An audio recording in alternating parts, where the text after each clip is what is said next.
Blair's new bid to win over the doubters on Iraq. Huntley in court tomorrow, public told to stay away. Desecrated graves, police seek boys captured on camera. And King of the Jungle, DJ Tony's career-boosting win.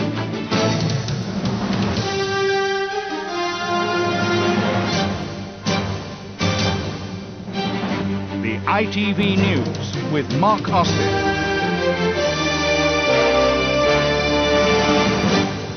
Good evening. Tony Blair is tonight preparing to step up his campaign to win public support for military action against Iraq. He's in Blackpool, where tomorrow he'll address union leaders at the TUC conference.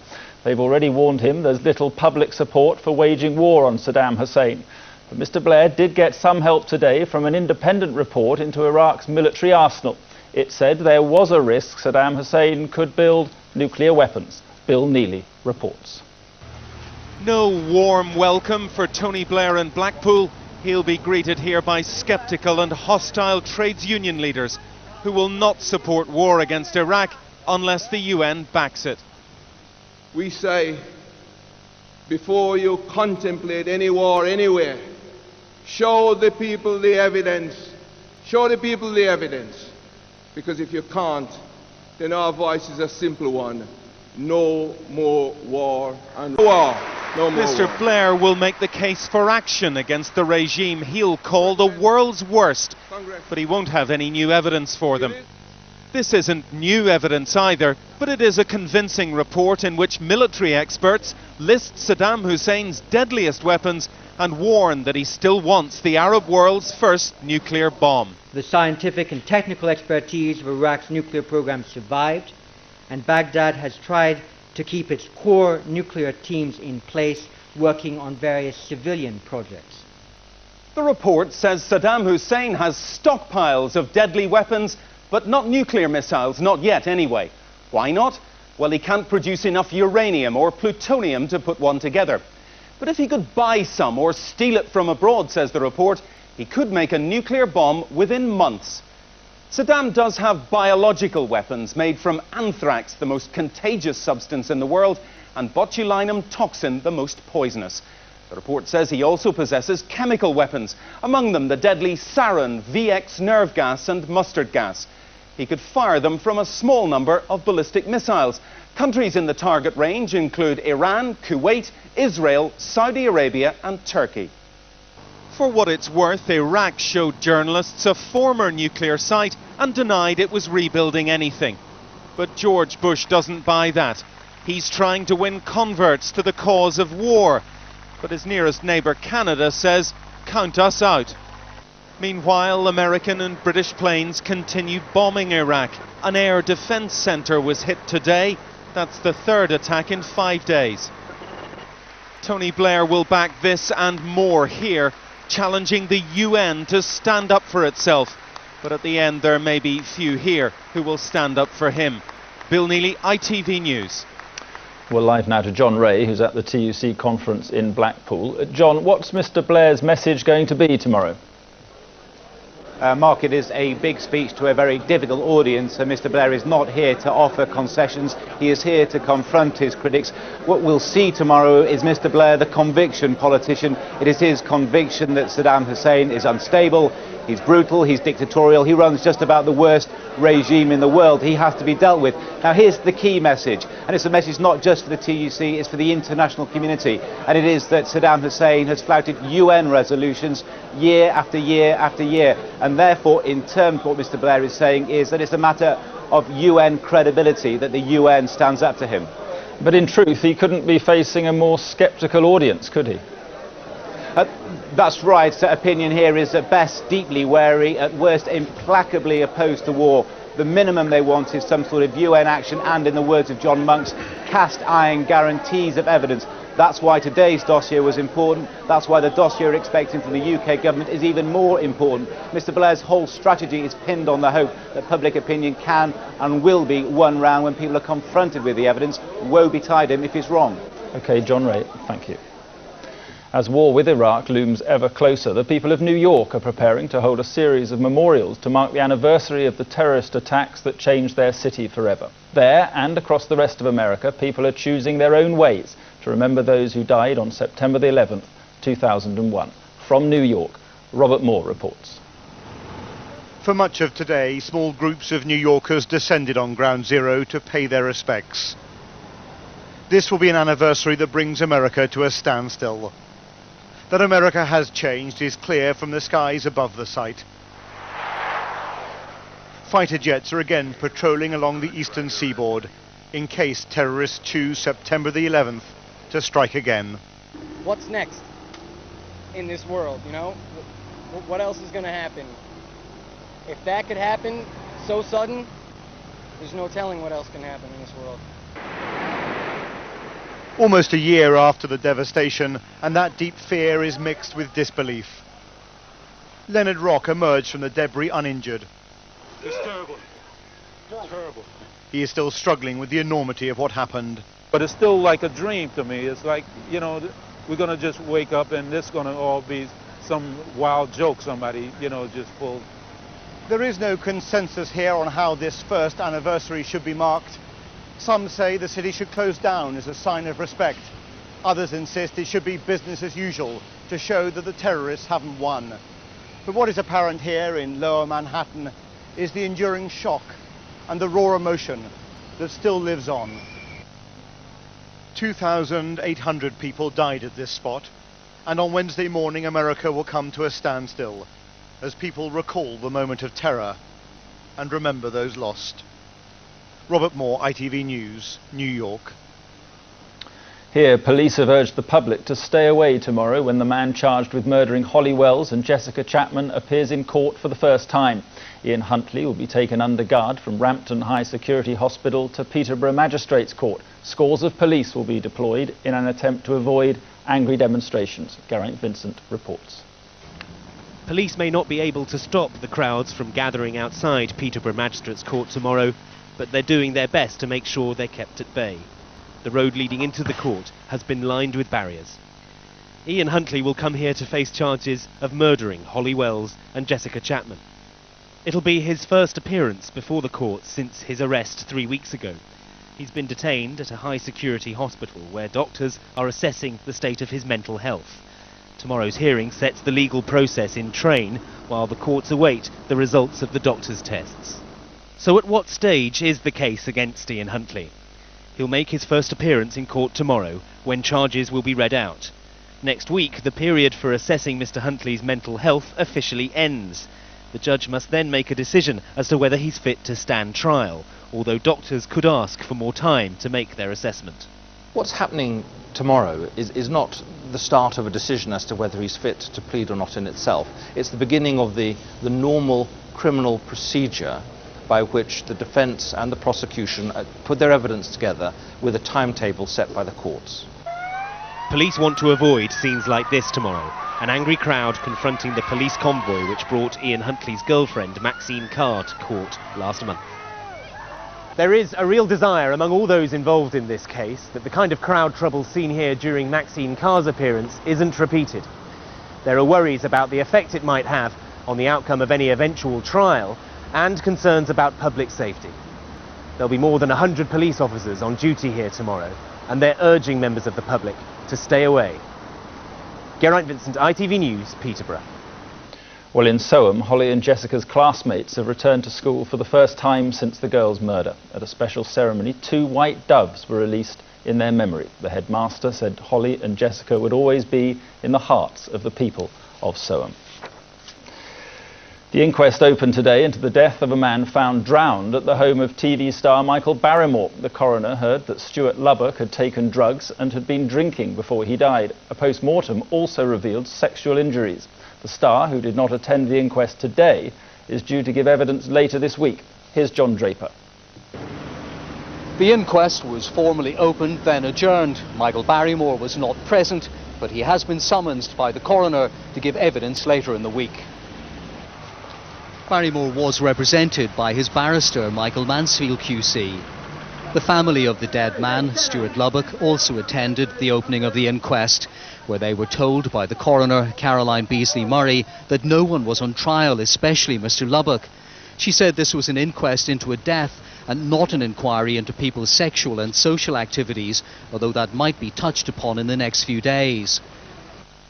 31-year-old Stuart Lubbock was found dead in his underwear in Michael Barrymore's swimming pool last year. He'd suffered sexual injuries. He'd met the TV star at an Essex nightclub. Barrymore, Mr. Lubbock and a number of other men returned to Barrymore's luxury home nearby. The entertainer was subsequently given a police caution for possessing cannabis. The first expert witnesses, including a pathologist, are due to give evidence tomorrow. A verdict is expected in the inquest by the end of the week. John Draper, ITV News, Epping. The man found dead at Michael Barrymore's home. There's more still to come on tonight's ITV News, including anger at the vandals who desecrated children's graves.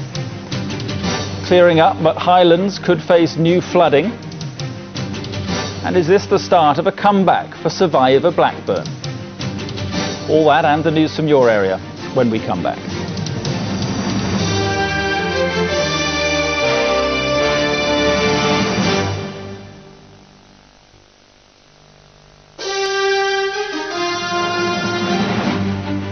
Welcome back to the ITV News. Police in Bristol are tonight hunting for vandals who desecrated more than 150 children's graves.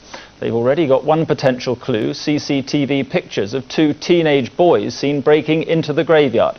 Harry Smith reports.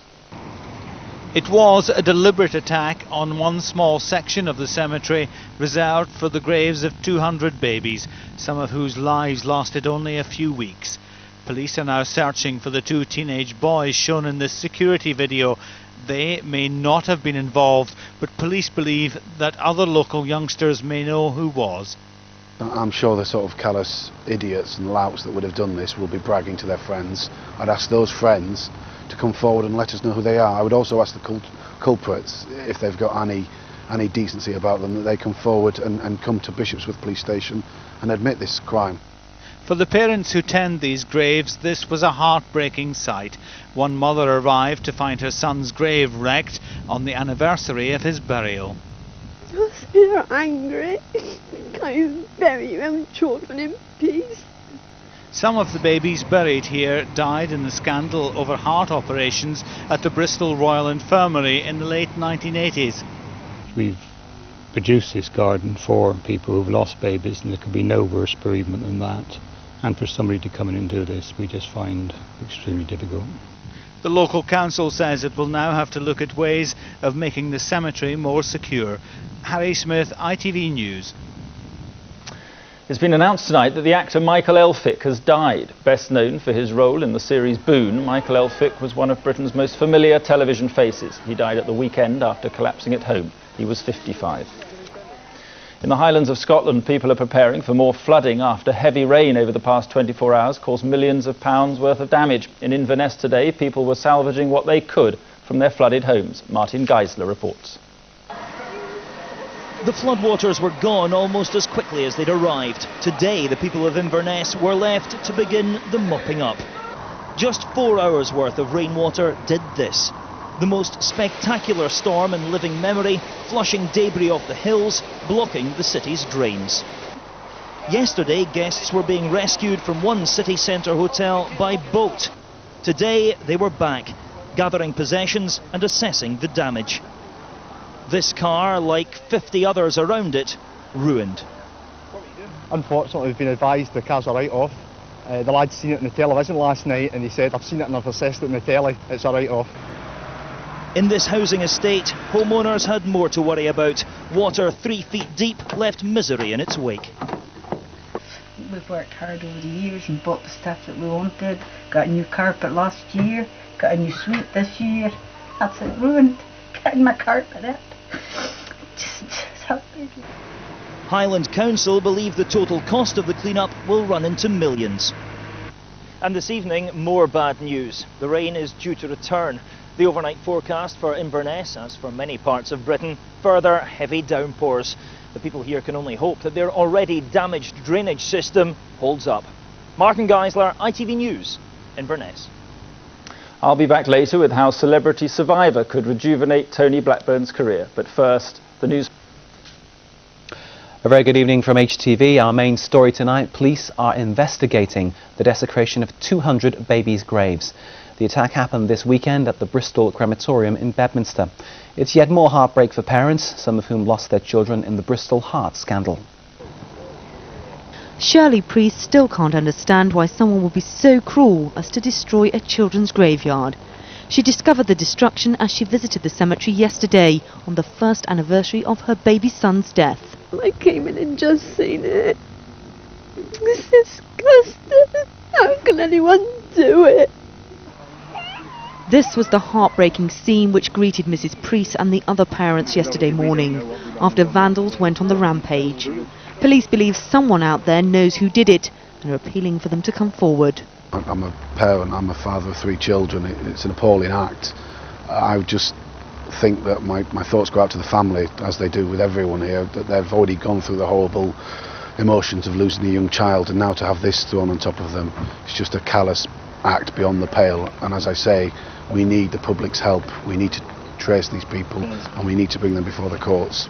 They're currently analysing CCTV footage from Saturday night of 2 youngsters on bikes who appear to have climbed over the cemetery wall and are keen to eliminate them from their inquiries. In the meantime, the City Council, which owns the site, is now trying to trace all of the families.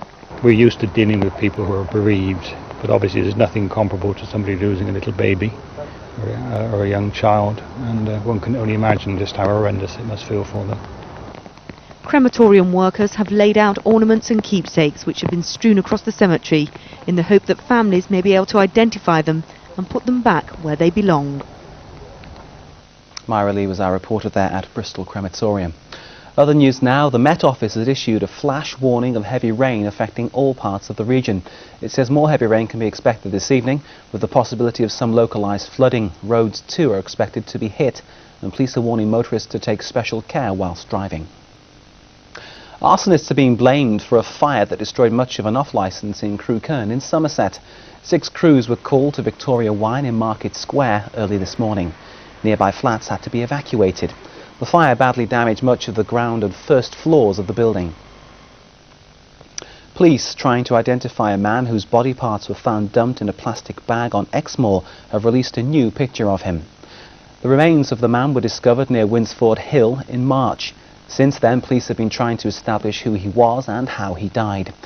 Experts created a 3D clay reconstruction of his head, which has now been made more lifelike in the hope that someone may recognise him. One of the busiest main roads in the region was closed today for 12 weeks for urgent repairs. The A36 south of Bath is an important link to the south coast, so there were dire warnings of traffic chaos when the road closed signs went up this morning. But in fact there seemed to be few problems as drivers followed their diversion routes. It may be one of the region's major trunk roads, but at 8 o'clock this morning you wouldn't have known it. Barely a car in sight at Limpley Stoke and little sign of the expected traffic jams. We'd like to thank the general public, in fact, for heeding the signs, following the diversion routes, and we haven't had the chaos that some people had been predicting in advance. The contractors have set up shop here for the next 12 weeks, while they carry out work to prevent the road from slipping down the hill. For businesses in the area dependent on passing trade, it is a worrying time, but with a core of regulars and some additional support, they hope to take the knock. I think the regulars will support me, and the people that travel here will. It's just the ease of how easy they can get here and whether they have difficulties getting through the roadworks. Officially, vehicles heading north are now being diverted off the A36 at Warminster and onto the A350 to Chippenham, where they can either turn left to Bath or straight on to junction 17 of the M4. Unofficially, there are a number of rat runs, including the B3110 between Wolverton and Bath. It's no coincidence that work also got underway to replace one of the busiest junctions in Bath this morning. For those used to living with the sound of rumbling lorries in Bathwick, these roadworks are being welcomed. Last night it was, gosh, no noise. And this morning, I mean, traffic is just acceptable, if you like, if any traffic is acceptable. The Highways Agency are spending in excess of £2.5 million on this project. They've got to be finished by the end of November, or the goodwill of everyone affected could turn sour in the run-up to the Christmas spending spree. Rupert Evelyn, HTV News on the A36. More news, the former Liberal Democrat MP for Taunton, Jackie Ballard, will learn shortly whether she's landed a new job as Chief Executive of the animal welfare charity, the RSPCA. Mrs Ballard, an outspoken opponent of hunting, lost her seat to the Conservatives at the last election. She's now on a shortlist to head the RSPCA. However, according to a report in today's Daily Telegraph, some members have threatened to resign if she's appointed because of her lack of financial experience. Jackie Ballard declined to comment this evening. Charities collecting food for asylum seekers are urging people not to donate a great British favourite. The Diocese of Gloucester has issued a plea to people not to include cans of baked beans for this year's Harvest Festival. They're not very popular at the Gloucestershire Action for Refugees and Asylum Seekers, which is where much of this year's produce will end up. Well, all I can say is that they're quite popular in our house. That's from us. Now it's back to London.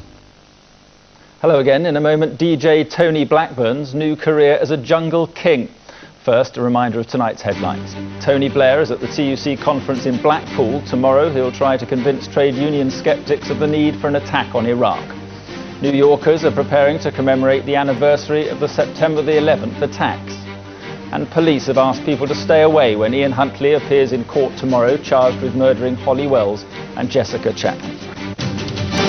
Now we end the programme tonight with Tony Blackburn, who's emerged from 2 weeks in the jungle with newfound fame and a rejuvenated career. The veteran DJ is celebrating his victory in ITV1's I'm a Celebrity, Get Me Out of Here. Here's Nina Nanar. The end of 2 weeks in the Australian bush. Tony Blackburn emerging as the winner of TV's latest reality show. I'm just very proud to have done it. The biggest thing in my life, I think, to be honest with you. I'm still in a dream world. You know, I pinch myself and think, is this real? It's very, very weird, and I'm just delighted, and thank you very much to all the public that voted for me. You know, I didn't think you liked me. They chose him over 7 other celebrities on the show. Observers say he was simply the nicest. Thank you. Hello. Hello. Congratulations, did you enjoy it? Is it good to be out? Good to be out. Tara Palmer-Tompkinson was ushered away from our cameras today, though she's said to be keen on a TV career. She was narrowly beaten by Blackburn, the oldest contestant. Just for fun. Music too much. And good morning, everyone. Welcome to the exciting new sound of Radio 1. Indeed, the 59-year-old DJ who launched Radio 1 has already had a long and successful career. As Tony's oldest pal, I have to say that when he took this gig, I was really worried for him. I thought it could have ruined his career. But on the contrary, I think he's come out of it so well that this could make him as big as he was back in the 60s. He's not the only one who's hoping a fortnight in the jungle will have been well worth it. Nina Nanar, ITV News. And that's the way it looks tonight. From all of us on the ITV News team, very good night to you.